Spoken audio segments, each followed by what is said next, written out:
Hallo und herzlich willkommen zur Folge Nummer 3 von Dacia vs. Goliath. Wir befinden uns gerade hier bei Bleker Autoteile in Ramsdorf und zwar in unserem Reifenlogistikzentrum, wo wir bis zu knapp 80.000 Reifen lagern für unsere Kunden. Wir haben eine neue Lieferung für Ollis Garage und zwar, wie man hier sieht, die neuen 17 Zoll Leichtmetallfelgen und davon haben wir ganze 20 Stück und die liefern wir gleich zu Ollis Garage. Und wir haben noch viele weitere Lieferungen für Ollis Garage gehabt und zwar zum Beispiel, ganz wichtig, den Motor. Den Motor haben wir jetzt geliefert, aber auch viele weitere kleine Anbauteile für den Wagen, die ganz wichtig sind.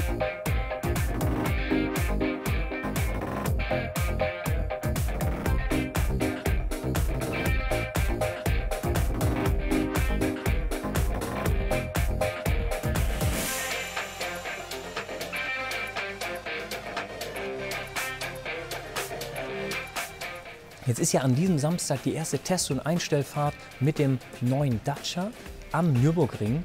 Und wie die letzten Wochen so gelaufen sind, der Einbau, welche Schwierigkeiten es so gab, ja, das erzählt uns Olli doch jetzt einfach mal persönlich.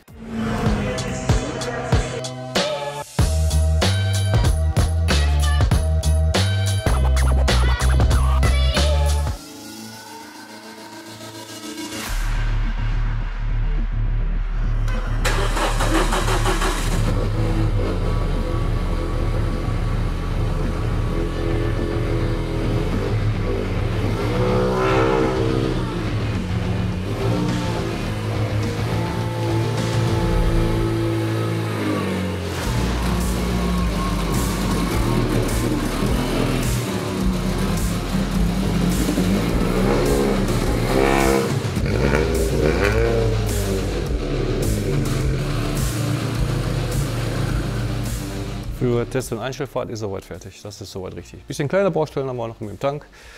Dann ist der ist mit 2 mittlerweile da, aber haben wir noch nicht geschafft, den einzubauen, weil er ist erst gestern angekommen.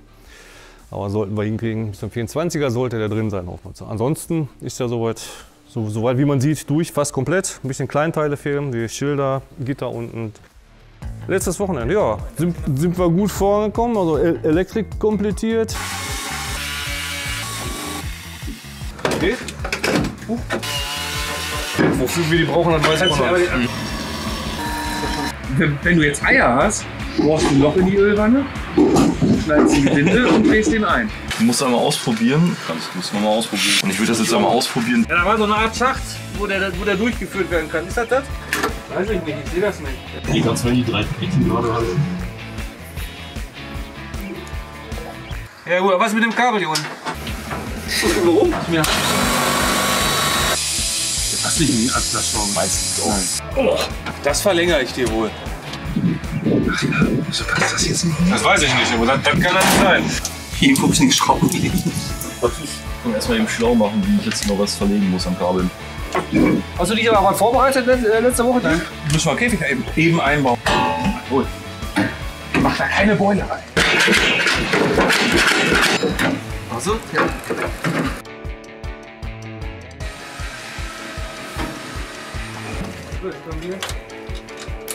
Der Elektriker ist an der Batterie dran. Ich weiß nicht, ob wir hier alle drin sein sollten. Das würden sie merken.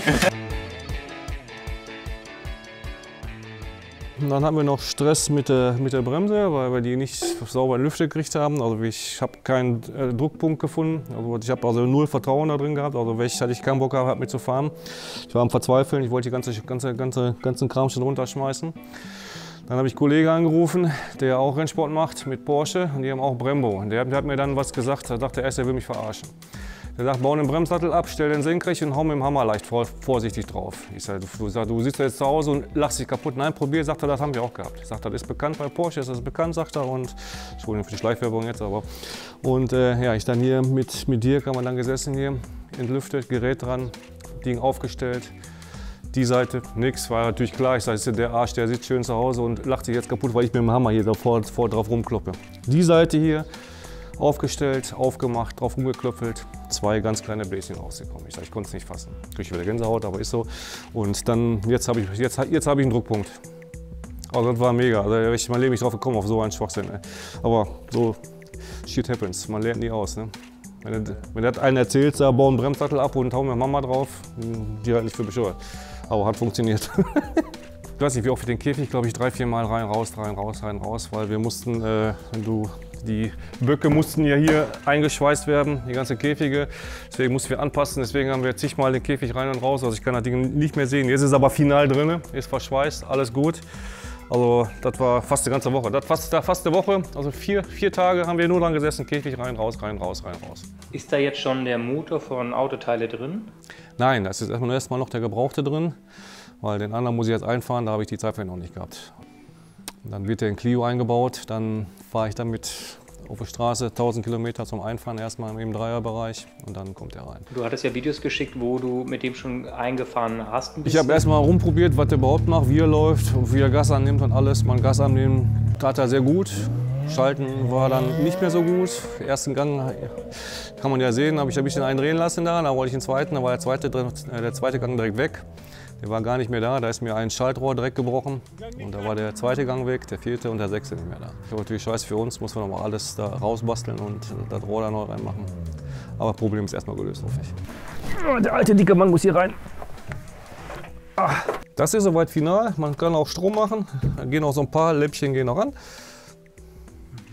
Ja, das ist das, was der Kunde hier gemacht hat, das Benzindruck, ist noch nicht angeklemmt, Öltemperatur. Vielleicht haben wir Glück und geht auch Zündung an, da müssen wir mal gucken, das ist so ein bisschen, falsche Fingersicht, guck mal. Natürlich ist jetzt hier alles Kirmes am Leuchten. Keine Angst, Bremssystem ist zwar defekt, weil er kein ABS mehr hat, das ist alles rausgeflogen, deswegen kommt die Stellmeldung. Aber das gucken wir, dass wir das noch irgendwie rauskriegen. Das ist Start, Stopp. Damit kannst du das Auto anmachen.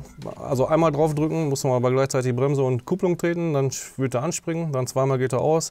Warnblinker, ne, muss, falls was ist. Dann hat er, die geht natürlich nicht mehr hier, das ist Spielerei. Ja, Zentralverriegelung gibt es nicht mehr. Das ist ein wichtiges Feature hier. Das ist der Knopf für freche Moderatoren, wenn du mal mitfahren möchtest. Das heißt, du stellst mir ganz doofe Fragen, dann mache ich einmal so, dann fließt er raus. Verstehst du? Nein, Quatsch, das ist der Zusatzlüfter. Das heißt, wenn der zu heiß wird, muss der Fahrer eben anmachen, damit er ihn im Stand kühlen kann. Dafür ist er da. Der Klimaanlage hat er auch noch.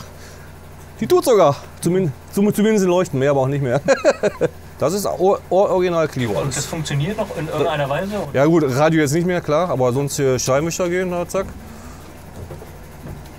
Wasser geht auch. Entschuldigung, ein bisschen nass geworden. Tut mir ja leid, aber nur ein bisschen. Nein, das funktioniert. Der Licht geht hier drüber auch noch. Ne? Dann hier der Flächer halt, wie gesagt, wie wir gerade schon von gesprochen haben, sieht natürlich mega aus. Wenn es mal zu warm wird, gibt es einen Feuerlöscher, den kann ich auch betätigen. Dann werden direkt die Schweißfüße gekühlt, die Düsen sitzen da und vier halt im Motorraum. Das heißt, wenn es brennt, dann macht er beide Fußräume sprüht er aus und den ganzen Motorraum halt. Ne? Hast du jetzt die normalen langen Schaltwege von dem normalen Dacia oder ist das jetzt was? Nee, das ist jetzt das Knackige von dem Clio RS, also von dem Sport. Das ist auch dasselbe Getriebe, auch dieselben Züge, also von daher, das ist alles okay. Das ist, also die Wege sind akzeptabel. Beim Dacia warst du mehr am Rühren, jetzt hast du, ne, das geht also alles knackig. Das ist halt bloß 6 Gänge jetzt eng aneinander, verschalten ist da glaube ich ein großes Kino, muss man sich erstmal rantasten. Ne?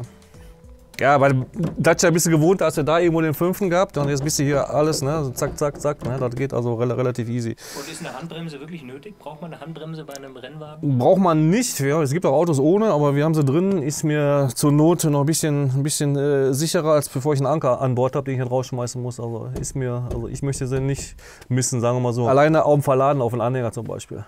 Ja, dann fährst du ja nicht mit der Bremse, dann ich ziehe die Handbremse dran und fertig, weil wir sind schräg. Das ist so ein Punkt. Wenn er auch irgendwo steht, muss ihr mal Gang drin haben, vergisst du, dann fängt er an zu rollen. Das ist alles nicht so Jofe. Und ich sehe, ihr habt sogar Getränkehalter. Ja, für einen Kaffee. Das ist super. Ja, weil so schnell sind wir nicht, wir haben ein bisschen Zeit für Kaffee trinken. Ja, das geht. Zucker kann man da noch reintun und Milch dann im Mannschaftfach, wie auch immer. Na, jetzt muss noch rein, das Funkgerät, das ist noch nicht da, das kommt wahrscheinlich hier hin, also die Leitung, die liegt schon. Großes Display kommt da jetzt noch rein, der Race-Navigator. Der kommt wahrscheinlich hier hin, weil unser Tacho sowieso nicht funktioniert. Ja. Dann kommen noch ein paar Anzeigen rein, wie beim 24-Stunden-Rennen zum Beispiel für die Fahrer-ID, das kommt noch dann hier noch zwischen. Müssen wir einstellen, welcher Fahrer fährt, damit die wissen, wer da gerade drin sitzt. Das kann man, aber das ist noch nicht final. Das kommt zum ersten Lauf, müssen wir es haben. Sachen sind alle da, müssen wir halt nur noch verbauen dann halt. Ne? Ich finde, mein persönliches Highlight sind eindeutig die Türgriffe. Dacia-Style, ne? Kleber wahrscheinlich noch ein bisschen ab hier, aber ansonsten... Da muss Gewicht gespart werden, ne? Natürlich. Ein bisschen Tesa drum und fertig. Und die Scheiben. Ja. Gibt es bei jedem Rennwagen, dass man die Scheiben runterkurbeln kann? Nein, es gibt auch diese Makrolon-Scheiben. Ich habe da diesen Peugeot draußen stehen, der hat Makrolon. Da kannst du sie nicht, die haben da hier so ein Schiebeding drin, aber machen viele aus Gewichtsersparnis. Aber in der Leistungsklasse, was wolltest du da, also wenn wir jetzt um Zehntel fahren würden vorne mit, würde ich sagen, okay, dann kann man es machen. Also jetzt da ein paar Gramm sparen, aber so sehe ich da keinen. Aber so kannst du während der Fahrt runterkurbeln, genau. Den Arm raushängen lassen. Ja, das ist da verboten, deswegen kommt hier noch ein Netz rein. Die sind gerade gekommen, also Arm raus ist nicht hier so Manta-mäßig, das funktioniert leider nicht. Nein, nein. Also ganz lässig mit der rechten Hand um die Kurve sliden und dann... Dosen wegkicken, das machen wir nicht. Also eine Boxenmauer wäre eine gute Idee, das stimmt, aber müsste die Seite sein. Genau, das ist die Abschaltung, halt Stromabschaltung. Heißt, wenn ich fahre vor der Wand, was mir ja leider schon passiert ist, und dann bist du bewusstlos, dann muss man von außen da ziehen können. Kannst du gerne mal den einen ziehen, da wo. Dirk, zeig ich mal eben, wo der ziehen soll. Der hier. Genau, dann machst du ihn aus. Dann geht hier der Knochen runter. Und dann ist die ganze Chose stromlos und das war's dann. Hat er keine Elektrik mehr. Und der andere wäre dann für außen für den Feuerlöscher. Und wie geht der jetzt an? Der Wagen? Wieder? Ja, was du einfach wieder reindrückst. Zack. Du hast jetzt auch nicht gepolstert an der Seite irgendwas, ne? Wenn deine Knie jetzt an die Stangen schlagen, schlagen sie an die Stangen, oder wie? Ja gut, aber ich komme... Du siehst, du bist ziemlich gut eingebaut. Ich komm da so überhaupt gar nicht dran. Nee. Wir haben hier oben wohl Polster für Überschlag oder so, alle dann halt, ne, mit dem Helm, aber ansonsten brauchst du, also wir sind ja dann wie eine Gurte, die drücken dich ja in den Gurt rein, du kannst dich eh kaum bewegen. Ne? Dann hat er Hans noch drauf, also kannst du dir mal angucken, wenn wir da am Fahren sind da. Also viel bewegen kannst dich nicht, also Schulterblick wird sehr schwierig. Du kannst doch eben hier so rausgucken über den Spiegel, aber so wie du gelernt hast in der Fahrschule, das wird nicht funktionieren. So. Aber V-Max bist du mit dem noch nicht gefahren? Nee, nein. Das machen wir jetzt am Wochenende. Versuche ich zumindest. Aber was das wirklich ist, weiß ich nicht. Werden wir sehen über GPS. Und was schätzt ihr? Ich hoffe, wir knacken die 200 auf Döttinger, hoffe ich. Das ist schon mein Ziel. Also sollte auch unser Clio das schafft, müsste der eigentlich auch schaffen, hoffen wir. Und der bei dem war ja bei 180, war ja Qualm alle. Hast du schon mal Gewicht gemessen? Nee, nein, noch nicht. Wie viel Kilo der hat? Ich denke unwesentlich schwerer wie der alte, aber wirklich nicht, das dürfte nicht viel sein. Das 1100, wenn überhaupt. Ja, wir haben den Kotflügel vergewaltigt, wie man sieht. Ne? Normalerweise geht man hin und bördelt ein bisschen und ja gut, wir haben extrem gebördelt. Das heißt, Farbe ist abgeplatzt überall, aber wir müssen den Freilauf der Reifen halt haben. Ne? Haben das Auto dann auf der Bühne gehabt, halt verschränkt. Also da eine Felge drunter, hier eine Felge drunter, dass er da schräg eintauchen kann und dann versucht zu lenken. Also das muss so weit, sonst schleifen die Reifen. Hinten ist, gut, das hinten passt soweit. Da geht noch ein bisschen würde da noch gehen, kann man noch weiter rausstellen. Nach vorne ist schon ziemlich am Limit jetzt. Wenn es trotzdem schleifen sollte, was wir nicht hoffen, dann, wie gesagt, schneiden wir die ganze Kante da raus und machen dann einen Aufsatz drauf. Aber das müsste eigentlich so passen, hoffe ich. Was ist jetzt euer Ziel für Samstag? Dass wir den über eine 4-Stunden-Distanz einmal scheuchen und das alles aus unserer Sicht so weit hält, was wir wieder gebaut haben. Das ist unsere Hoffnung. Wird am Anfang wahrscheinlich nicht sofort klappen, da werden so 1, 2 Sachen, die wir noch ändern müssen, gehe ich von aus. War bis jetzt immer so, dass irgendwann kommt immer, was wir jetzt noch nicht wissen. Aber wenn jetzt der Worst Case kommt, geht irgendwas Extremes kaputt, Getriebe kaputt, dann machen wir das nicht neu, dann fahren wir nach Hause, dann ist das Thema durch. Ja, und wichtig ist für uns halt Fahrwerksabstimmung und so weiter, dass wir das gucken, wie er reagiert, was er macht überhaupt. Wir wissen überhaupt nichts von dem Auto, ne? mit der Leistung jetzt. Wie fährt er, wie lässt er sich fahren, wie bremst er. Da müssen wir uns erstmal rantasten und dann mal gucken, dass wir so eine kleine Distanz kriegen, dass er mal 4 Stunden läuft, wäre natürlich super. Dann haben wir dann schon mal eine Aussage, ob man da ein Rennen mitmachen kann oder nicht.